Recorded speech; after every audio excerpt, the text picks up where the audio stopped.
Hey guys, you guys hear me?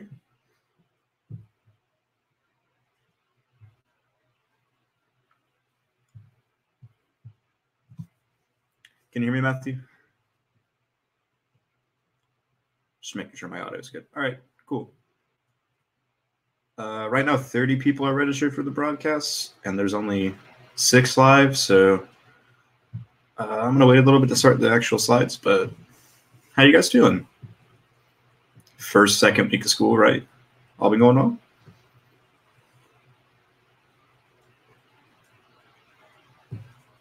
Oh, that sucks. What was that test on?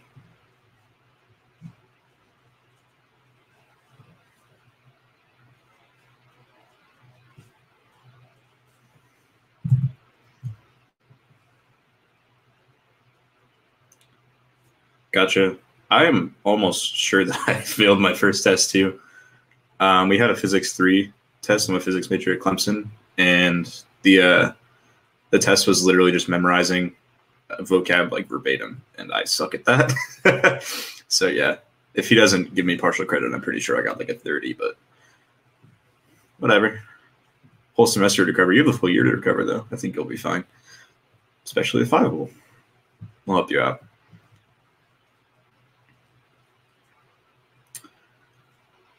So no one else is pouring right now, so I guess we'll start here.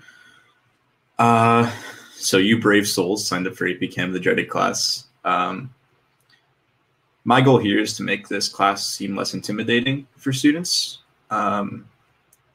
Because for me, I went in very confident, almost too confident, honestly, when I was taking this class, but I want to give everyone the same opportunity that I had just because I was very able to attack the material, and the material didn't scare me like it scares most students. So I never really, or I wouldn't say never overthought things, but I overthought things a lot less than other students did just because of that. So if anyone ever calls you a brave soul again for signing up for this class, try not to let that get to you, because this material is honestly not that scary as long as you approach it in a certain way. So we're gonna go ahead and start because people aren't pouring in. Oh, someone else just joined. Hello. So before we start, 5 will has accounts on social media, Twitter, Instagram, YouTube, as you can see on the front presentation there. Really, the best thing for me is obviously Instagram. They post some memes. YouTube, they might post some replays or two, some promotional videos. But follow them on Twitter and Instagram. You'll get notifications for the events that's happening those nights. And unless you sign up for events, you're not going to get notifications unless you're like constantly stalking the 5 website. And I don't know about you, but I'm not going to be doing that. So very useful information, especially during AP cram season when there's a lot of events just going and going and going and going.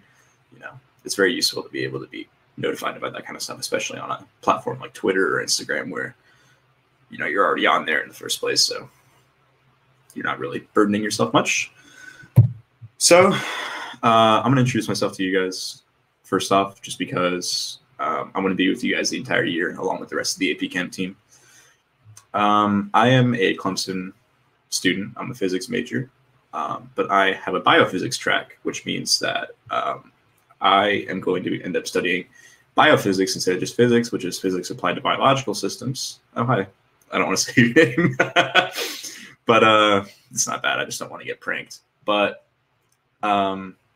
essentially, this involves a lot of chemistry and all that stuff. I already took AP Chem. I got credit for both semesters for it, so I'm not going to count those. But I think I'll be taking 5 more chemistry classes in my major just because of the biophysics track. So I'll be learning chemistry along with you guys. I'm in organic right now. And yeah, so that's me. Not really much else. Well, obviously, my name is Jacob.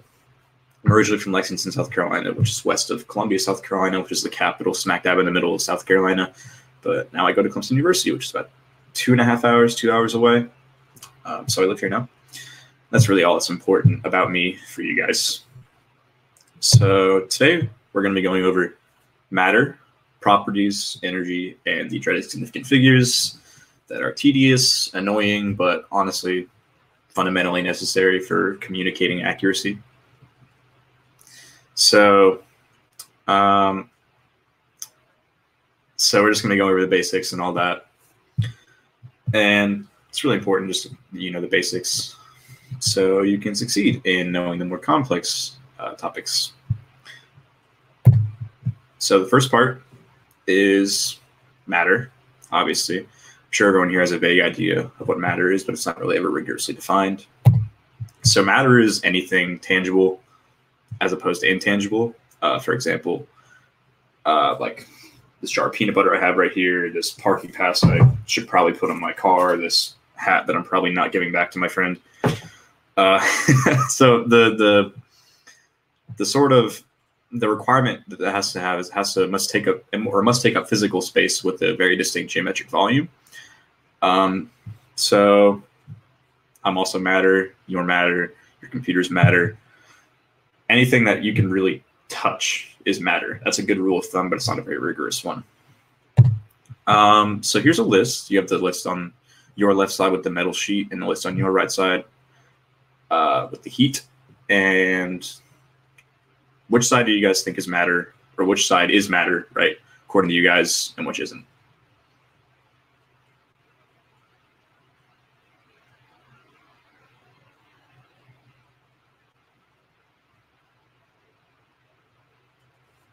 Yeah, it's left. You're right. Most of you are right. So the left side is matter, the metal sheet, the pool, the atmosphere. This all has geometric volume. So a metal sheet, for example, I don't have one with me because I don't think anyone really carries a metal sheet around with them. But this is just matter because it takes up geometric space. Even if it takes up a really thin vertical space, it does take up geometric space. And a pool, for example, this is an example of liquid matter. In case you didn't notice, the metal sheet, solid, liquid, and gaseous matter. The pool takes up liquid matter, takes up geometric space.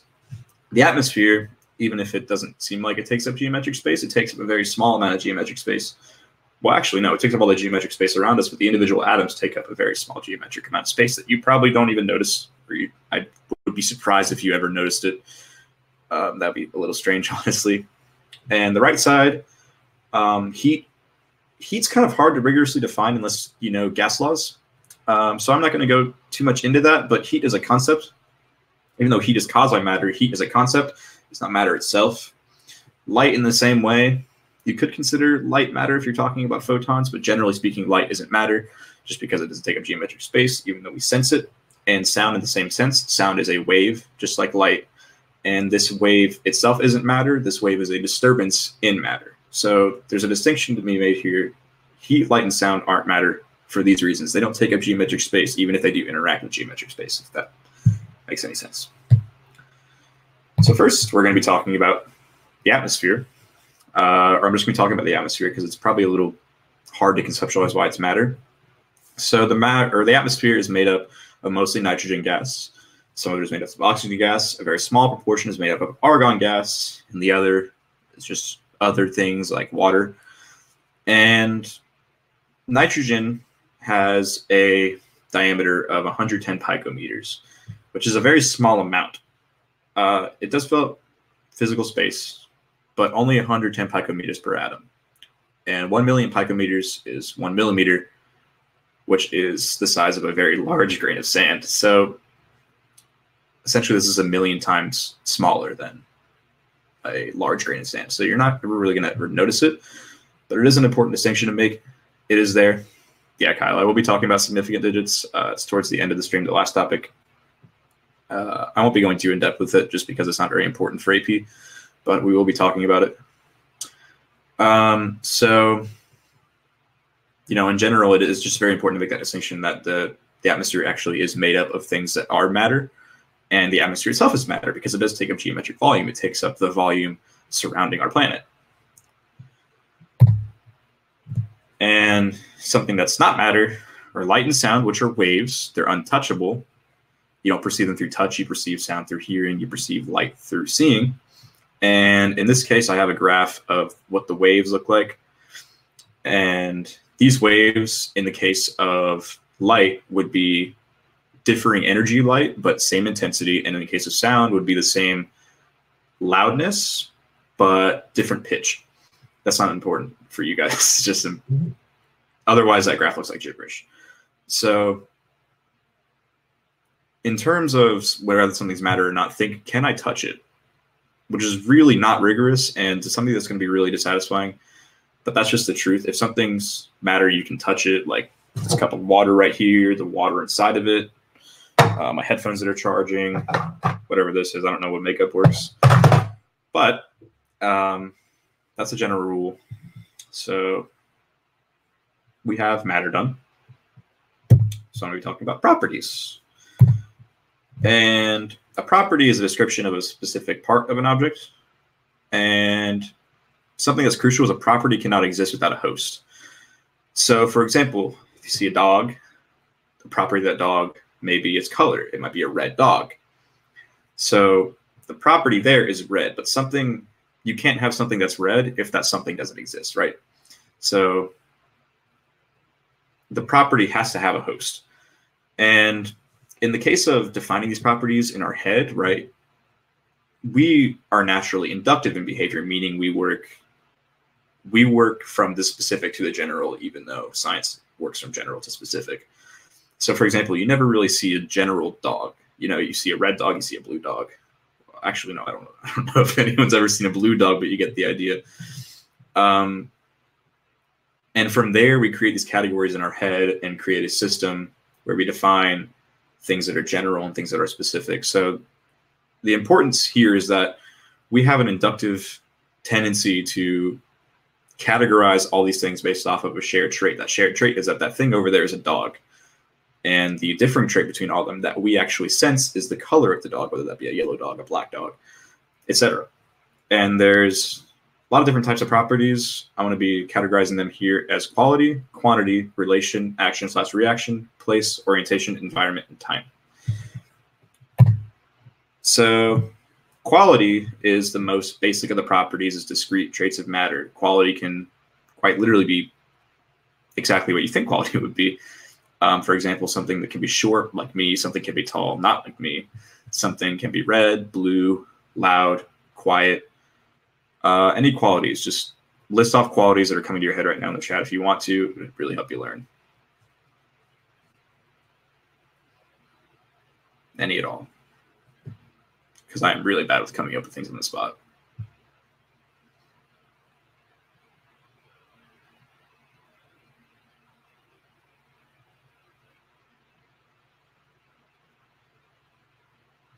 All right, you guys might be just as bad at coming up with things on the spot. So that's simply the idea of quality. And quantity is the extension of matter's qualities, right? So for example, in terms of chemistry, a solution can be acidic. It being acidic is a quality in itself, but we measure the acidity with pH, which is a quantity, and that pH measures the extension of the solution's acidity. And measuring a quality with quantity is called quantification. So for example, something can be short or tall, but we quantify the quality with length, comparing it to like a ruler or something like that, or an inch or a meter. And wavelength, for example, a wave can have a wavelength. This would be a measurement in terms of quality. However, we measure, or this would be a quantity. However, we measure wavelength in terms of the quality of red and blue, for example, in the case of light. And amplitude also is a quantification of something being loud versus quiet. And we see a lot of this in AP Chem, a lot of quantification of different qualities. It's a very important idea to know that while you do see a number, the number is not what it is, right? It's important to create the distinction, not the disconnect, the distinction between what we're measuring, the quality, and how we measure the quantity.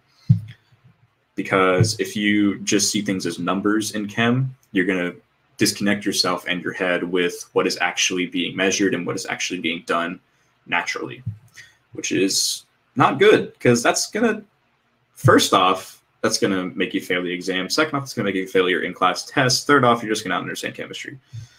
And while I want the last one to be the priority, obviously I have to give you an incentive to not pass the class, because, you know, obviously that's why you guys are here. Pass the class, pass the exam, get college credit. Everyone's happy.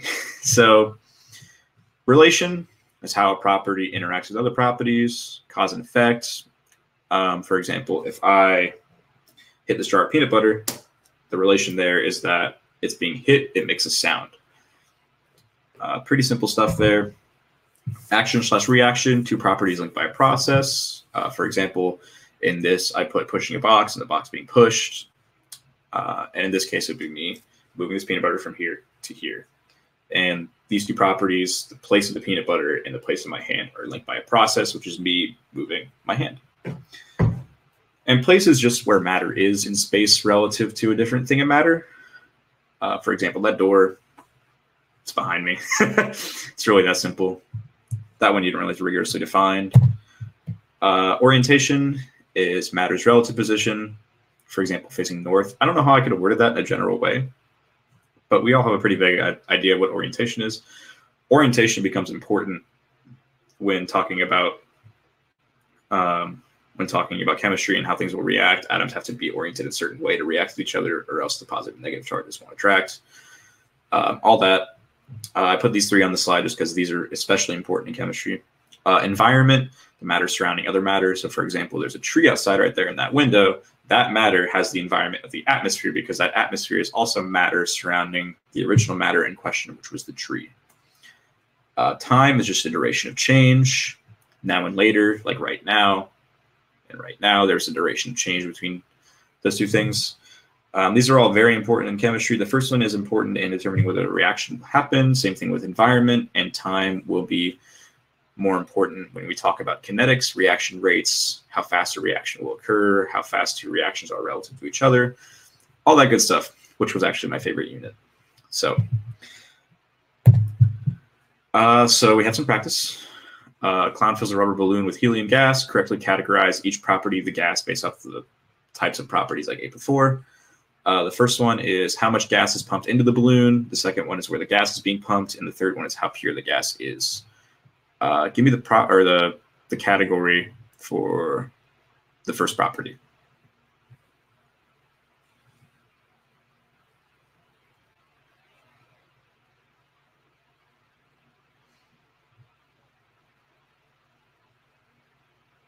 What do you guys think?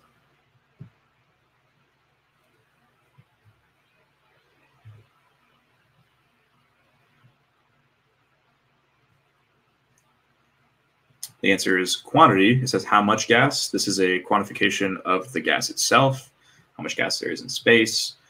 So you'd measure this in volume, liters, cube meters, all that good stuff. Seems like no one's really wanted to participate. That's fine. So I'll just go ahead with these. The second one is where the gas is being pumped. This is place, right? This would be relative to a door or something like that.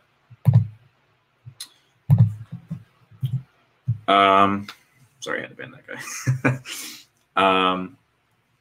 So like I said, I got off track, but where the gas is being pumped, where indicates place, that's kind of a key word. How pure the gas is, you might confuse this with quantity, but this is actually a quality. Quantity would be measuring percent composition and would be essentially the extension of this quality, whether the gas is pure or not. So hopefully you guys aren't too confused with what I'm telling you. If you want to keep up with my streams, keep up with the rest of the team streams, go to our social media. We'll be posting there whenever there's new streams, all that good stuff. So now we're going to be talking about energy. And energy is tricky to define because of how primitive the concept is, right? We have this idea in our head of what energy is that we've had since we were like almost little kids, whenever we'd stick our hand on a pan. Or maybe you guys didn't do that, but I definitely did that. Because I'm an idiot. So again, it's tricky to define those really primitive concepts, but it's very important because if you define those primitive concepts very early on, it becomes very easy to extrapolate those ideas to other things. So the physics definition is energy is the ability to do work. The colloquial definition is strength required for physical activities. So if I didn't eat all day, and I want to go to the gym at 4 o'clock, I don't have the energy to go to the gym at 4 o'clock. Well, technically I do, but whatever. I'm not going to want to go to the gym because I'm lazy. So work in terms of the first definition, we're backtracking a little bit. A force does work when an object is moved as a result of that force. So again, we have the peanut butter. The force of gravity is fighting it. As I move it up, I'm doing work because the force that my hand is exerting on the peanut butter moves the object upwards. And there's two types of energy. There's kinetic and there's potential. And essentially, the fundamental idea is that energy cannot be created nor destroyed, only converted between different forms. And I'll go back a little bit, actually. So essentially, an object's energy will switch, right? If something has potential energy, like this has potential energy because there's a force of gravity pointing down. If I drop it, it starts to move. It makes a very loud sound because that's kinetic energy because it's starting moving. And kinetic energy, as referenced before, is I'm not going to get into that because we have to define exothermic and endothermic. There's resources online, but I can explain it briefly. Hold on. So exothermic energy means the object loses energy. Endothermic means it brings in energy. So for example, when water melts by losing bond energy. So that would be an exothermic process. No, that'd be an endothermic. Yeah, that'd be an endothermic process because it takes in heat. That's a weird concept. I'm not going to talk about that right now just because that requires a lot of knowledge about like chemical processes, but I'm sure you can easily look that up. So kinetic energy is the energy of motion. For example, a ball being thrown, a car moving, particles in a gas, bee dropping that peanut butter. You don't have to know this equation, but it's very important to know. Kinetic energy equals 1/2 mv squared. M is the mass of the object in kilograms. V is the speed of the object in meters per second.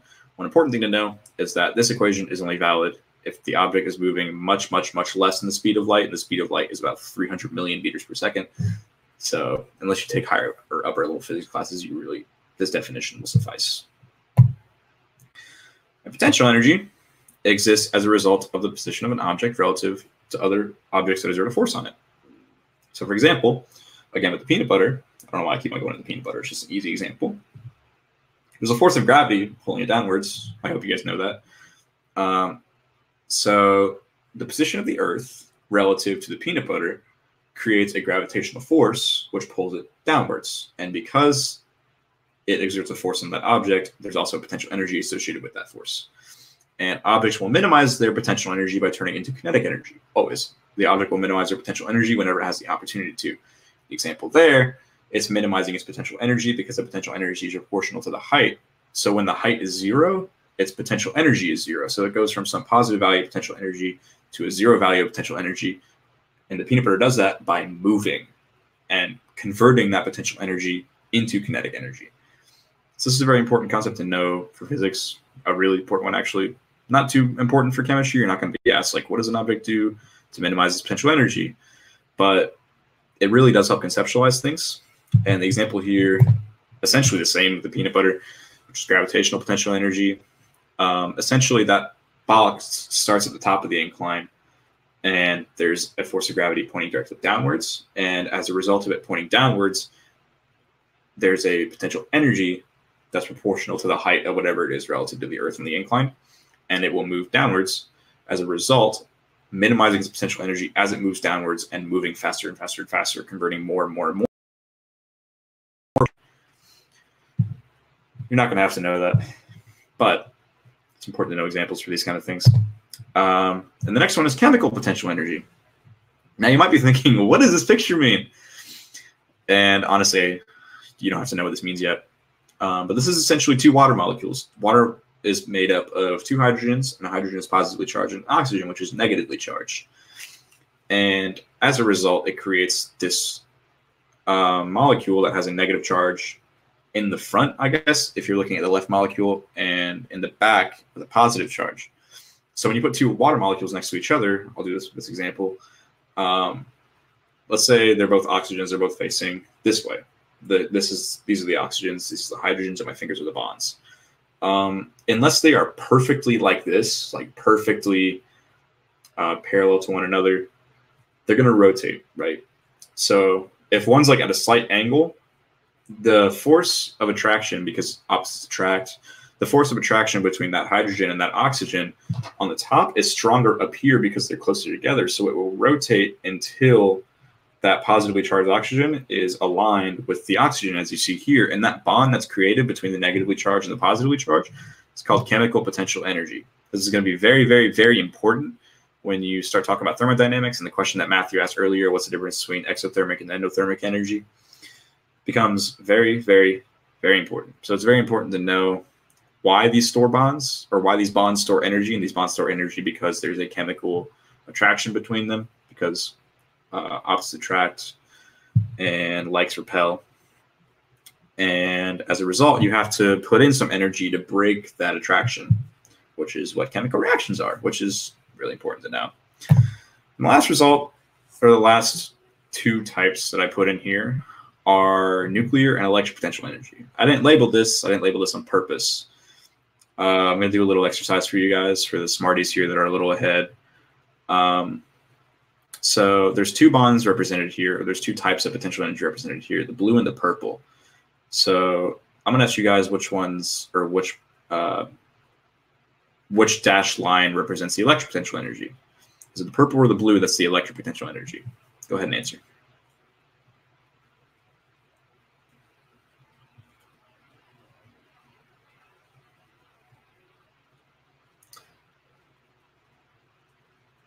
Good try. It's the purple. Don't feel bad if you got that wrong. This is kind of a curveball. It's electric potential energy because that energy is created as a result of the positive and negative electric charges attracting each other. The blue is nuclear potential energy because that's in the nucleus, and protons are attracted to each other because of nuclear potential energy. You'd expect them to repel because they're both positively charged, but in the case, the nuclear force is stronger here. Don't feel bad if you didn't know that. I just want to do a challenge problem. So the picture here is a helium atom, a neutral helium atom. And in the case here, there's 2 protons and 2 neutrons in the nucleus, and there's electrons that are surrounding the nucleus. So the inside the nucleus is a nuclear force between the 2 protons. Again, that's why they don't repel each other like they normally would, because at a very close distance, that nuclear force becomes much stronger than the electric force, and that's why atoms don't collapse, which is kind of important, because if atoms collapsed, you wouldn't be here. None of us would be here, actually. Not just me. I'm not special. I'm not God. But so that's the nuclear potential energy that's created by the nuclear force. Again, there's a force between 2 objects that is created by the position of them relative to each other. The electric potential energy is caused by the electric charge difference between the proton and the electron, or the nucleus and the electron. The nucleus has a +2 charge. The electron has a -1 charge. Again, there's a force between them creating a potential energy. And this is because there's a force between them. Now, I'm going to be a little nitpicky here on myself. I probably should have said which one of these is the attractive force, because technically you're right, Matthew, or you were right. Is a electric potential energy between the protons. However, it doesn't really matter, because the nuclear potential energy is so strong at those distances. However, it's not attractive. I don't want to get into the nuclear physics of that all, but it is a very important distinction to make, that there is an electric force there. Just because the nuclear force is stronger doesn't mean the electric force doesn't exist, but that does mean that it's negligible in this case, which is very important. So someone asked if we were going to get significant figures, and we are. We're going to do a brief overview. So defining what's significant. A digit is significant if it's used to express a number with more accuracy. For example, 1.00 expresses more certainty in the number than 1.0. 1.0 could simply be rounded from 1.01, 1.02, 1.03, 1.04, but 1.00 could not be rounded from those. 1.00 would have to be rounded from 1.001, 1.002, and that expresses more certainty in what the actual value was in terms of experimentation and all that. And that's very important, because kind of your goal in doing experiments in labs is to express certainty in the numbers that you're outputting, right? It's to express certainty in the values that you're given, expressing the correct, the correct amount of significant figures. It's expressing the correct qualitative analogy between your numbers and what they physically mean, all that good stuff. So rules for determining significance in a number. Rule number 1, non-zero digits are always significant. We're going to go over an example after this slide. Number 2, zeros between two non-zero digits are significant. Rule number 3, zeros on the tail, which is the rightmost part of the number of a decimal, are significant. Number 4, zeros on the head, the leftmost part of the number of a decimal number, are not significant. So a bit of practice here, using the previous rules. How many significant digits does this number have? Again, count how many zero digits there are, or how many non-zero digits there are. Any zero digits between any zeros between two non-zero digits. Zeros on the tail are significant, and zeros on the head are not significant. So go ahead and type in the chat what you got your answer to be. Yeah, you're right. Numbers 8, I underline each part of the number based off the rules. We're going to do a little dive deeper into this concept. So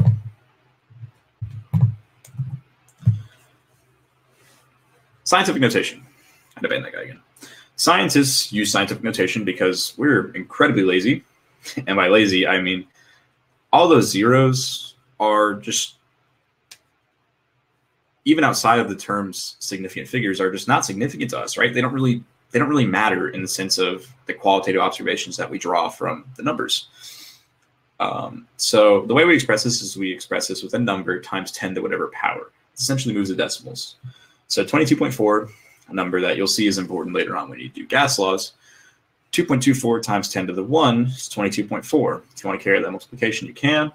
But essentially what we're doing here is we're taking that exponent and we're using it to move a decimal. 3.0 times 10 to the 8, again, another important thing when you start learning about atomic structure. That's not right. That should be a comma, or no comma there at all. My bad. And then 6.02 times 10 to the 23rd. And I don't even want to type out all those zeros because who would? I would be surprised if you would, but that's 21 zeros, as you can see with the diagram there. So we're going to do some practice with this. I'm not going to give you any tight rules with this right now. I'm going to let you work on it and play with it by yourself. Convert the following into scientific notation with 3 significant digits.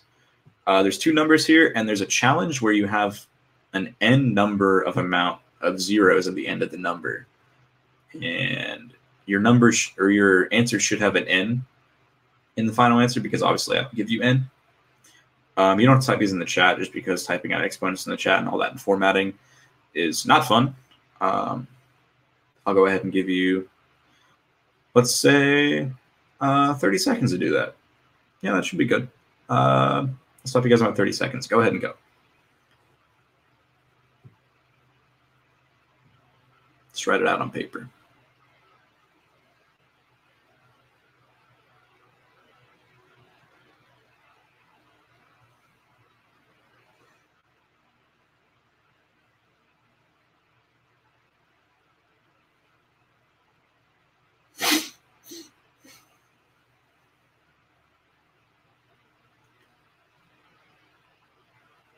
It's been about 30 seconds. I'm going to show you guys the answers. These are the answers. And the challenge problem, don't feel bad if you didn't get that one. That's kind of a weird way to be asked a question. So 296,800 is equal to 2.97 times 10 to the 5th. 5937,20012 is equal to 5.94 times 10 to the 8th. And 756,000 with n number of zeros is 7.56 times 10 to the n plus 2. Do you always round to hundreds?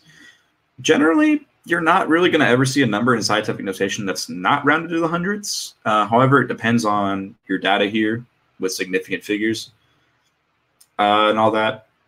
So generally, yeah, but in the very specific case, no, it's based off of the numbers that you're multiplying or the numbers that you're adding. But if you're unsure, because in this problem, we're just rounding 3 significant digits in the first place, so that's why I did it here. That's generally the standard, but not in general. No. See the pattern? I hope you do. Count how many digits are in the number and subtract 1 from that number. So for example, we're going to go to the challenge problem right here. In the bottom one, there's n zeros and 7 and 5 and 6. So that's n plus 3 digits. Then this number is the exponent on the 10. So you have n plus 3. Subtract 1 from that, which is n plus 2. So that's in the exponent. And then the number at the head is between 1 and 10. So if you have 756, the way to turn that into a number between 1 and 10 is to move the decimal twice to 7.56. So that's the general rule for significant figures. And that's pretty much it for that, honestly. Like you can get nitpicky with this. For example, when you add or subtract a number, you don't keep the least amount of sig figs, you keep the least amount of decimal places. So for example, 7.35 minus 64.4, that would have 1 decimal place because the least number of decimal places in there would be 1. If you're multiplying, you take the least amount of sig figs in the number. So if you have 7.56 divided by 5, you don't have 1 sig fig in the final answer. Same thing with multiplying and dividing and all that. It's not really that important though. At all, really. Like the AP exam, the concept isn't too important. In general, it's not worth wasting your time and energy on. Obviously, if your teacher itself is going to be, if your teacher is going to be nitpicky about it, it's worth to practice, it's worth to know so you don't fail the class. But generally on the AP exam, the concept isn't too important, and I can't teach you what your teacher wants to teach you. I can teach you what the AP exam wants to teach you because the AP exam is standardized. I can't read your teacher's head, obviously. But in general, if you're unsure, use 3 significant digits. This answer is more likely to put you in the plus minus sig fig leniency range. Generally, if there is a problem that's like that, they only care if you're plus or minus 1 the sig figs, right? Or the amount of sig figs, right? They will dock you if you have a crazy like wrong amount of sig figs. Like if the answer if the question, like the correct amount of sig figs was 3 and you answered with 9, yeah, they're gonna mark you off. But generally, you're gonna be able to tell if a number has the incorrect amount of sig figs. It's just gonna not sit well in your head. However, there is one question. For example, there was a question on the FRQs last year that was about a graduated cylinder. I said only 1 measurement question for the exact amount of correct sig figs is needed. And this was essentially you're measuring the amount of water in a graduated cylinder based off of a picture, and you had to correctly identify what part to measure because it was sort of like a upwards parabola. The trick is you have to measure the bottom part of the parabola and line that up with the tick marks on the graduated cylinder. And you had to use the correct amount of sig figs for that. But like I said, that's 1 point, right? You have if you want to get a 5, which is a feat in its own, you have about a 25 to 30 leniency range out of 100 points. Missing 1 point's not going to kill you. And if like you're on that 1 point cutoff, I'm sorry, but that's so unlikely that it's not really going to matter. And on top of the fact that you're going to want to put your time and energy into more important things like quantification and all that. So yeah, I mean, there's a lot of time left. What I really want to have is an open discussion. Any questions, I'm more than willing to answer for you guys. If it's something that I need to write on, I can pull up a writing software and stream that instead of the slides so I can explain that better. Matthew, are you still here? Because we can talk about the exothermic and endothermic a little bit more in depth if you'd like. Okay, so exothermic and endothermic energy. This is specific to reactions. So this is a very thermodynamics, thermochemistry sort of concept. But if you're asking that question, I'm assuming you've taken honors chem or chem before AP Chem. So I feel like I can go a little more in depth. Oh, you haven't? Why are you really being asked that early in the year? That's kind of ridiculous, dude. I'm going to be honest. But yeah, your teacher needs to probably reevaluate the rigor that they're evaluating you at. But okay, so both physical processes and chemical processes can have exothermic and endothermic energy. A quick distinction to make, though, with your wording that is energy it can be classified as ectothermic and endothermic. We don't really ever use that though. We more say a reaction or a process is exothermic or endothermic. Exothermic means it releases heat to the surrounding environment. Endothermic means it takes in heat or takes in energy. For example, if you have a hydrogen ion and a chloride ion or chlorine ion, and they have to bond together, there's some energy that needs to be pulled out from somewhere that creates that bond, because a bond can't not have energy, like previously discussed, because there has to be a force between them, so there has to be an energy between them.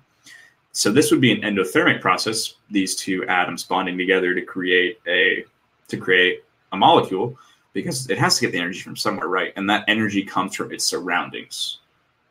And that comes back to the thing that we were talking about earlier. Energy can't be created or destroyed. That energy has to be taken from somewhere. It can't just be popped out of thin air. What happens is it's taken from its environment. So if you're holding a canister with these two ions in it and they're trying to form a bond, that canister will feel cold because it takes heat energy in to form that bond. So that's an endothermic, for example. Exothermic would be if that bond breaks again, it would release its energy, and they wouldn't need that energy anymore to do anything because they're not bonded together anymore, so there's no force holding them together anymore. Well, there is, but it's a different kind of force. There's lesser force holding it. That's a better way of putting it. So energy gets released from that bonds to the outside, and that energy has to go somewhere, and that energy will heat up the surroundings, and that's why the canister would feel hot. Does that make sense? We can go more into that if you'd like. Okay. Again, this is an open discussion. You guys can talk about anything you want. Again, we have a lot of time. I was kind of anticipating more people to watch, so I put up a lot of time into the open discussion. You can ask me homework problems or anything like that. I'm totally open.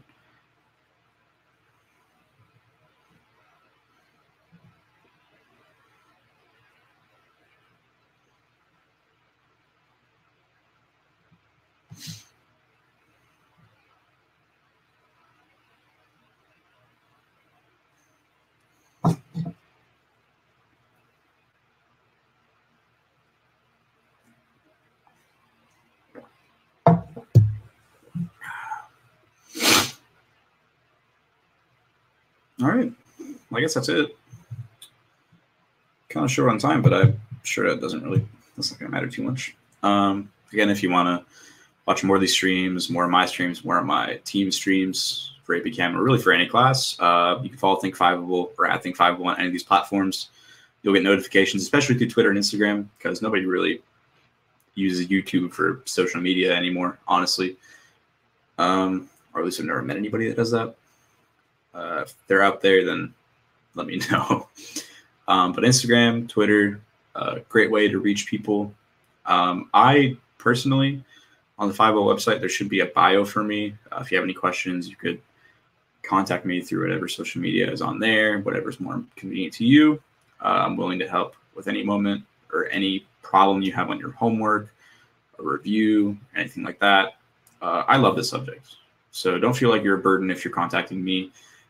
A, it's my job to help you guys. But B, I just love talking about this stuff, man. Like I love seeing the light in people's eyes whenever a subject or a concept finally clicks for them, and it honestly brings me fulfillment. It makes me feel like I'm making a difference for more people than just myself. And again, it's also my job. If I don't do it, then nobody else is going to do it, just because it's my job. It's not someone else's job. So, any final questions? Any final points of discussion we could talk about? Anything at all? I'd love to fill up time.